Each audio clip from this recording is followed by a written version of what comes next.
اهدنا الصراط المستقيم. يا أيها الذين آمنوا لا تقربوا الصلاة وأنتم سكارى حتى تعلموا ما تقولون ولا جنبا إلا عابري سبيل حتى تغتسلوا وإن كنتم مرضى أو على سفر أو جاء أحد منكم من الغائط أو لامستم النساء فلم تجدوا ماء فتيمموا صعيدا طيبا فامسحوا بوجوهكم وأيديكم إن الله كان عفوا غفورا. سورہ نساء آیت نمبر 43. شروع میں مذہب اسلام میں آپ کو معلوم بھی ہوگا شاید شراب حلال تھی، تو اس میں اکثر لوگ عرب میں تو یہ بہت کثرت سے چیز پائی جانے والی تھی. ہر دعوت میں، ہر محفل میں، ہر مجلس میں شراب ہی شراب چلتی تھی، کیونکہ اسلام جو ہے اللہ تعالیٰ نے بہت تدریجی طور پر آسان کر کے اس کو نازل کیا ہے. تو شروع میں تو اللہ تعالیٰ نے صرف شراب کی برائیاں گنوا دی، کیونکہ معلوم تھا کہ ان کی عقل میں، دماغ میں، رگوں میں اتنی رچی بسی ہوئی ہے، شراب کے اگر ایک دم منع کر دیا جائے تو اس سے ان پر بہت بوجھ پڑے گا. تو شروع میں کہہ دیا بھائی جب تم نماز کے پڑھنے کا ارادہ کرو تو اس وقت نشے کی حالت میں نہ رہو. اب جب یہ منع کیا گیا کہ بھائی جب شراب نماز کا وقت ہو تو شراب نہ پیا کرو، نشے کی حالت میں نہ رہا کرو، تو تمام مسلمانوں کے ذہن میں ایک بات آ گئی کہ بھائی شراب ایسی چیز ہے جو آدمی کو نماز سے بھی روک دیتی ہے. وہ ایک طرح سے گندگی ذہن میں بٹھا لی کہ شراب اتنی گندی چیز ہے کہ نماز سے بھی روک دیتی ہے. ایسا ہوا ایک مرتبہ حضرت علی رضی اللہ تعالیٰ عنہ نے نماز پڑھائی، تو اس وقت تک کیونکہ شراب حرام نہیں ہوئی تھی، حضرت عبد الرحمن بن عوف نے دعوت کی تھی. تو دعوت کے بعد جو دستور تھا وہ چلا، شراب وغیرہ پی کچھ، تو اس کا نقصان یہ ہوا کہ حضرت علی جب مغرب کی نماز پڑھانے لگے تو اس میں قل یا ایھا الکافرین میں بہت غلطی کر دی، سب جگہ لالا ہٹاتے چلے گئے. بعض علماء نے لکھا اعبد ما تعبدون، ہم بھی اسی کی عبادت کرتے ہیں جس کی تم کرتے ہو، حالانکہ اللہ تعالیٰ فرما رہا ہے لا اعبد ما تعبدون، میں اس کی عبادت نہیں کرتا جس کی تم کرتے ہو. تو یہ فحش غلطی ہوئی بہت بڑی. اس کے بعد یہ آیت نازل ہوئی یا ایھا الذین آمنوا لا تقربوا الصلاة وانتم سکارى، ایمان والوں جب تک تم نشے کی حالت میں ہو اس وقت تک نماز کے قریب بھی نہ جانا. حتی تعلموا ما تقولون، جب تک تم جو کچھ کہہ رہے ہو اسے سمجھنے نہ لگو. یعنی حالت ایسی ہونی چاہیے کہ جو تم پڑھ رہے ہو تمہیں معلوم ہونا چاہیے. کل ملا کے کہ نشے کی حالت میں. پھر اس کے بعد تو اللہ تعالیٰ نے باقاعدہ طور پہ ایک دم کچھ عرصے بعد شراب کو بالکل حرام فرما دیا تھا کہ بھائی بالکل شراب حرام ہے.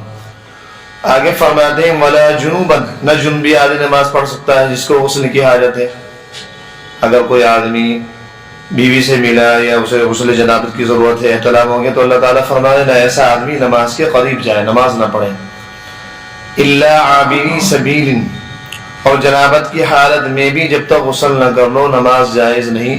الا کہ تم مسافر ہو اور پانی نہ ملے تو تیمم کر کے پڑھ سکتے ہو.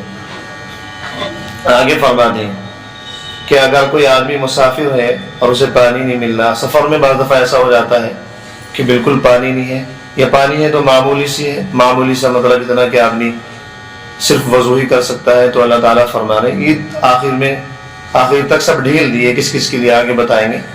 فرما رہے ہیں کہ اگر تم سفر میں ہو تو اس وقت جو ہے اگر پانی موجود نہ ہو تو تیمم کر سکتے ہو. وَإِن كُنتُم مَرْضَىٰ، یا تم مریض ہو، بیمار ہو بہت زیادہ سخت، کسی ماہر تجربے کار مسلمان ڈاکٹر نے کہہ دیا بھائی پانی استعمال نہ کرنا، یا تمہیں خود کو تجربہ ہو گیا کہ میں پہلے بھی پانی استعمال کر چکا ہوں بیماری میں، اگر اب استعمال کیا تو میرا مرض بڑھ جائے گا، یہ سردی بہت زیادہ ہے، گرم پانی ہے نہیں، غسل کی حاجت ہے. اب لگ رہا ہے کہ اگر ٹھنڈے پانی سے غسل کیا تو یا تو میرا انتقال ہی ہو جائے گا، موت ہو جائے گی، یا میرے ہاتھ پاؤں شل ہو جائیں گے بالکل ٹھنڈک کی وجہ سے. اس کو فرماتے ہیں وَإِن كُنتُم مَرْضَىٰ، اگر تم مریض ہو جب بھی وضو نہ کرو، مٹی استعمال کر لو. او علی سفر، یا سفر میں ہو. او جاء احد منکم من الغائط او لامستم النساء، اور اگر تم بیمار ہو یا سفر پر ہو یا تم میں سے کوئی قضاء حاجت کی جگہ سے آیا ہو یا تم نے عورتوں کو چھوا ہو یعنی صحبت کی ہو. فلم تجدوا ماء، اور تمہیں پانی ملے نا، یہ سب صورتیں ہوں. بیمار ہو، سفر میں ہو، یا قضاء حاجت کی ہو، پیشاب پیخانہ، یا بیوی سے مجامعات کی ہو اور پانی موجود نہ ہو. کسی کو گیا یا تم نے عورتوں کو چھوا ہو پھر تم کو پانی نہ ملے، فلم تجدوا ماء، اور تم کو پانی نہ ملے، فتیمموا صعیدا طیبا، تو پاک مٹی سے تیمم کر لیا کرو. چنانچہ حدیث شریف میں آتا ہے نبی اکرم صلی اللہ علیہ وسلم نے ارشاد فرمایا کہ اللہ تعالیٰ نے میرے لیے مٹی کو پاک بنا دیا، یعنی پاکی کا ذریعہ. اور علماء نے لکھا ہے کہ مٹی صرف امت محمدیہ صلی اللہ علیہ وسلم ہی کے لیے پاک ہوئی ہے، یعنی کسی اور امت کو اجازت نہیں تھی کہ وہ تیمم کرے. یہ صرف امت محمدیہ علی صاحبها الف الف صلوات، ان کے لیے اللہ تعالیٰ نے جائز قرار دیا ہے کہ تیمم کرے اگر پانی موجود نہ ہو.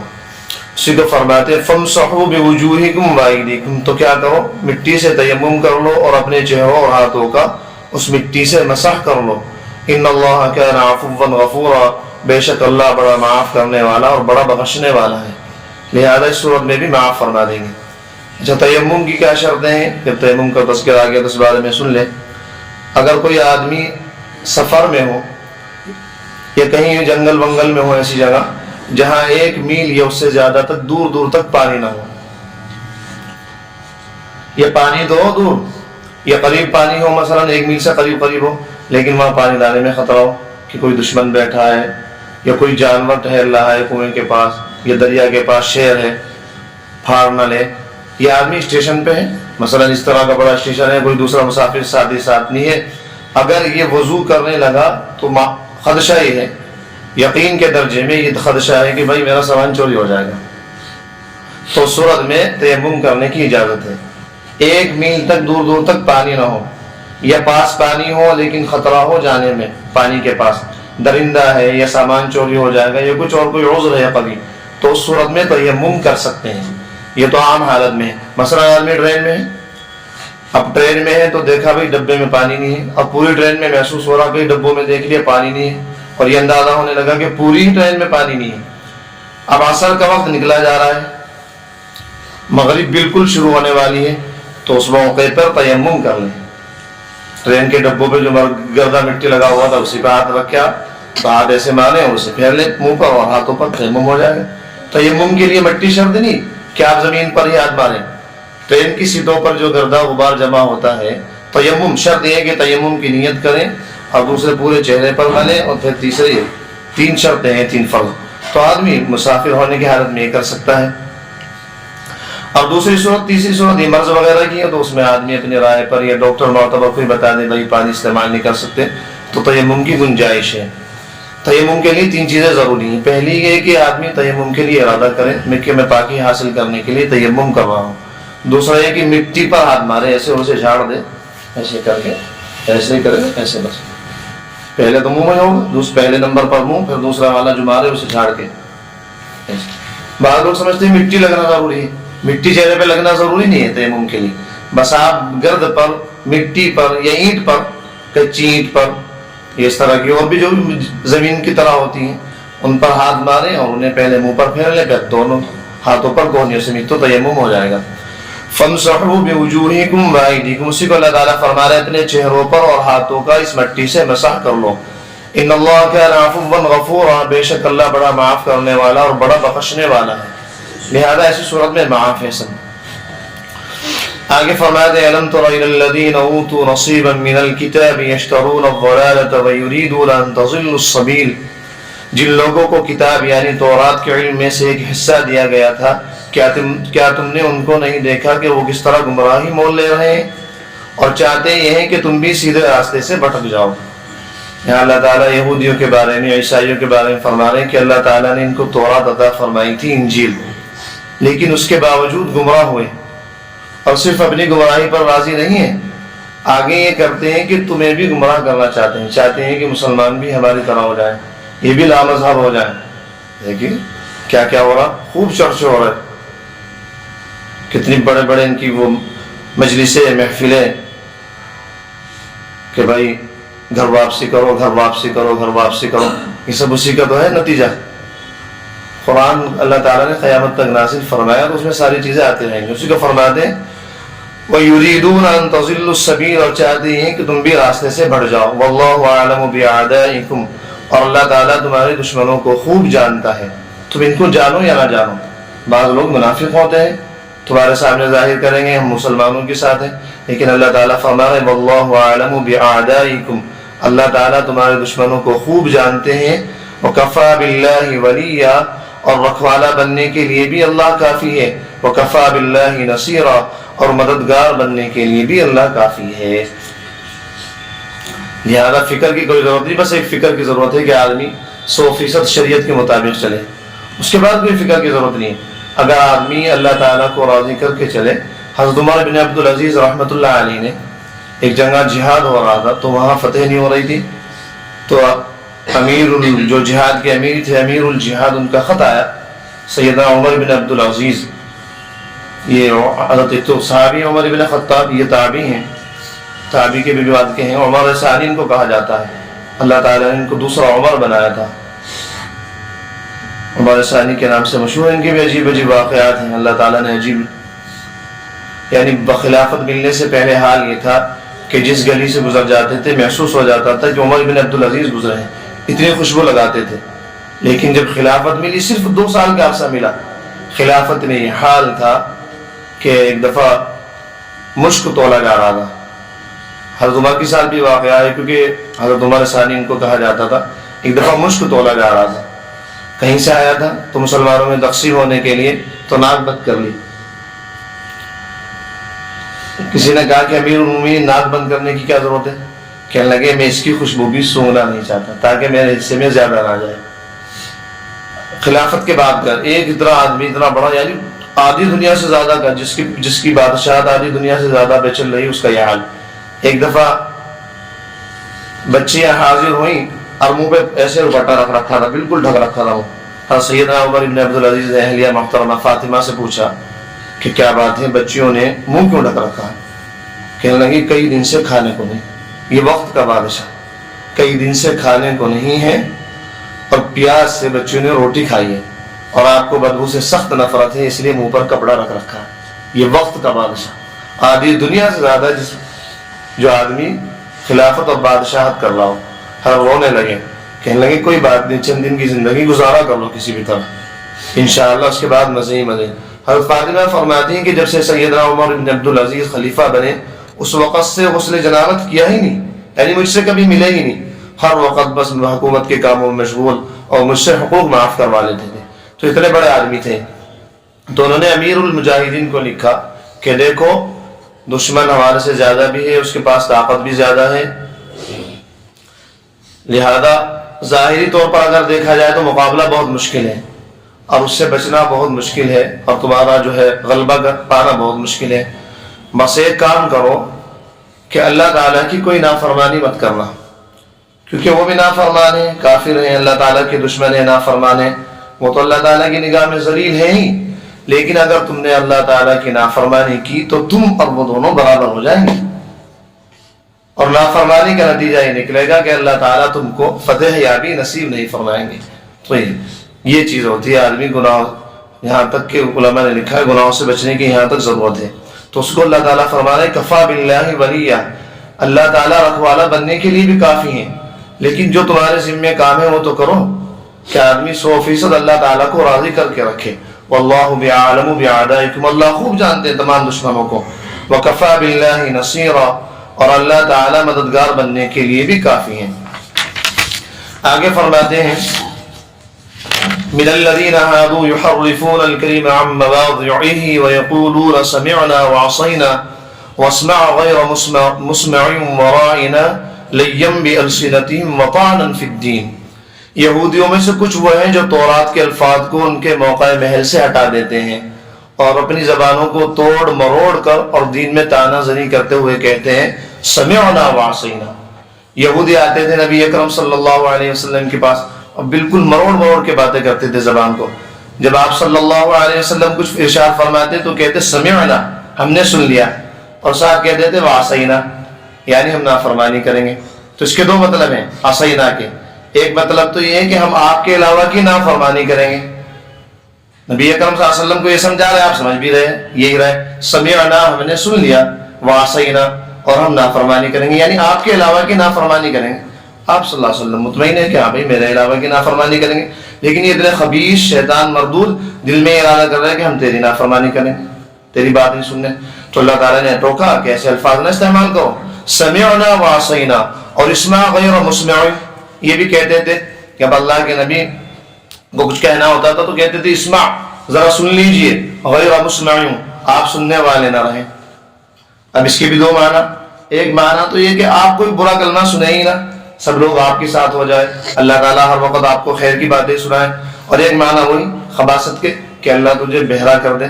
تو ظاہر میں اللہ کے نبی سمجھتے تھے کہ بھائی یہ کہہ رہا ہے کہ غیر مسمع، تمہیں کوئی برائی سنائی نہ جائے، سب لوگ تمہاری تعریف کریں، تمہارے ساتھ چلیں، لیکن دل میں یہ خبیث لوگ کیا معنی لیتے تھے غیر مسمع کے کہ اللہ تجھے بہرا کر دے، الیاذ باللہ۔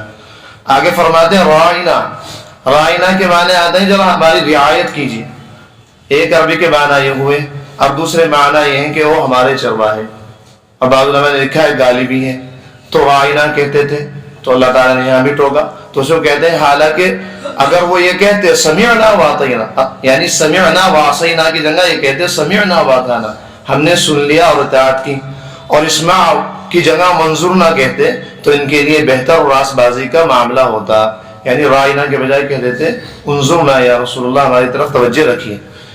آگے فرماتے ہیں وَلَكِنْ لَعَنَهُمُ اللَّهُ بِكُفْرِهِمْ فَلَا يُؤْمِنُونَ إِلَّا قَلِيلًا، لیکن ان کے کفر کی وجہ سے اللہ نے ان پر پھٹکار ڈال رکھی ہے، اس لیے تھوڑا سے لوگوں کے سوا وہ ایمان نہیں لائیں گے، اتنے شرارتی ہیں کہ ان لوگوں نے اس طرح کے کلمے کہے ہیں تو اللہ تعالیٰ نے ان پر پھٹکار ڈال دی۔ دوبارہ دیکھیے فرماتے ہیں مِنَ الَّذِينَ هَادُوا يُحَرِّفُونَ الْكَلِمَ عَن مَّوَاضِعِهِ، یہودیوں میں سے کچھ وہ ہیں جو تورات کے الفاظ کو ان کے موقع محل سے ہٹا ڈالتے ہیں، وَيَقُولُونَ سَمِعْنَا وَعَصَيْنَا، اور کہتے ہیں ہم نے سن لیا اور نافرمانی کریں گے۔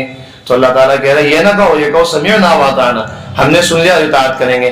وَاسْمَعْ غَيْرَ مُسْمِعٍ، اور کہتے ہیں کہ آپ سن لیجئے اور آپ سننے والے نہ رہیں۔ وَرَاعِنَا، اور کہتے ہیں کہ ہماری رعایت کیجئے، توڑ مروڑ کر بیان کرتے ہیں۔ آگے اللہ تعالیٰ فرماتے ہیں وَلَوْ أَنَّهُمْ قَالُوا سَمِعْنَا وَأَطَعْنَا، اگر یہ لوگ یہ کہتے کہ سمعنا وَأَطَعْنَا، ہم نے سن لیا اور اطاعت کی، وَاسْمَعْ کہہ دیتے وَانظُرْنَا لَكَانَ خَيْرًا لَهُمْ وَأَقْوَمَ، تو ان کے لیے بہت بہتر ہوتا۔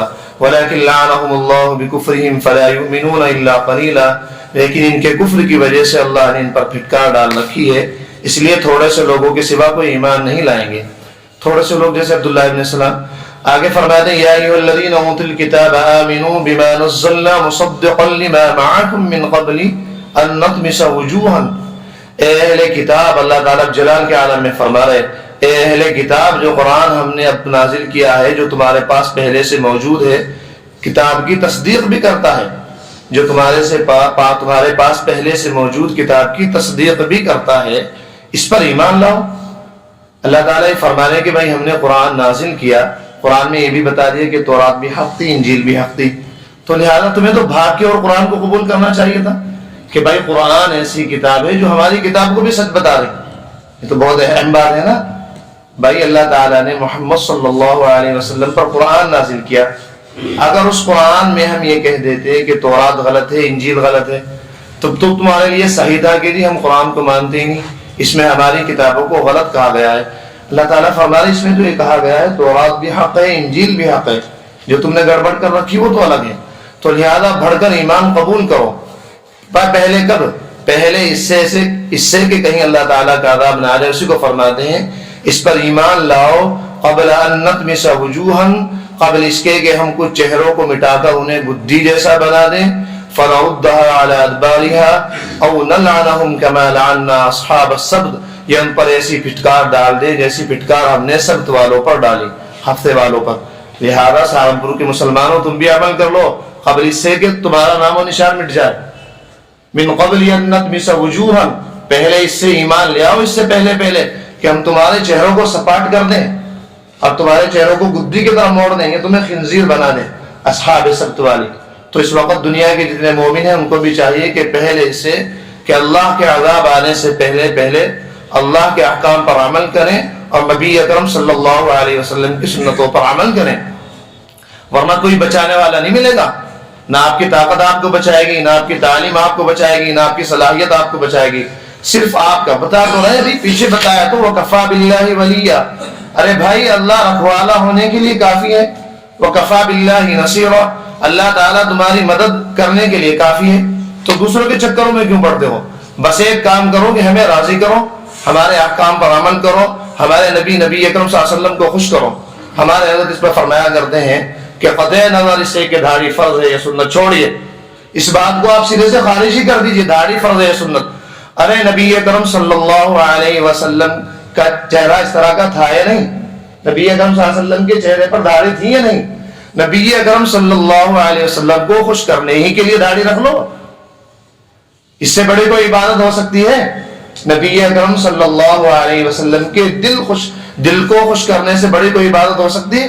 نہ اس چکر میں نہ پڑیے داڑھی سنت ہے، ساری عمر یہ بتاتے رہیں گے تمہیں داڑھی سنت ہے، فرض ہے، واجب ہے، دماغ خراب ہو گیا، ذرا سے باہر چاہیے جی داڑھی کہاں فرض کہاں ہے، واجب کہاں ہے، یہ تو بس سنت ہے، کیوں رکھے داڑھی رکھنا کوئی ضروری ہے؟